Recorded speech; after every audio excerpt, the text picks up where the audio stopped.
આવી અફવાઓ કોણ ફેલાવે છે કે આવતીકાલે યુદ્ધ થવાનું છે? યુદ્ધ નથી થવાનું. આવતીકાલે થવાની છે ગુજરાતમાં સિવિલ ડિફેન્સ મોક ડ્રીલ. અને આ મોક ડ્રીલ એટલા માટે કરવામાં આવી રહી છે કે કાલે ઉઠીને જો કદાચ યુદ્ધ થાય તો એ સમયે આપણે શું કરવું એની તાલીમ આપવા માટે આ મોક ડ્રીલ થવાની છે. ગુજરાતમાં સુરત, કચ્છ, ભરૂચ, અમદાવાદ આની સાથે સાથે બીજી ઘણી બધી જગ્યાએ આ મોક ડ્રીલ થવાની છે.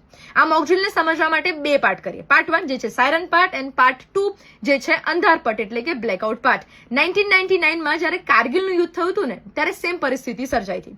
અમદાવાદમાં મણિનગર, YMCA વાળો જે રૂટ છે, સિંધુ ભવન વાળો જે રૂટ છે, આની સાથે સાથે બીજા ઘણા બધા એરિયામાં એક સાયરન ફિક્સ કરવામાં આવશે.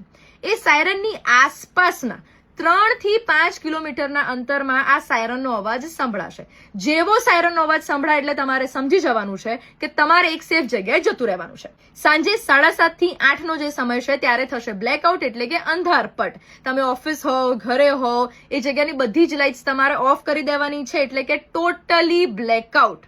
અને ટેન્શન બિલકુલ નથી કરવાનું. આવી પરિસ્થિતિ જો થાય એ સમયે પહેલેથી કયા પગલાં લઈને રાખવા? ઘરમાં કેશ રાખવાની, ડોક્યુમેન્ટ્સ સેફ જગ્યાએ રાખવાના, ઘરમાં 2 વ્હીલર હોય, 4 વ્હીલર હોય એની ટાંકીઓ પેટ્રોલથી ફૂલ રાખજો.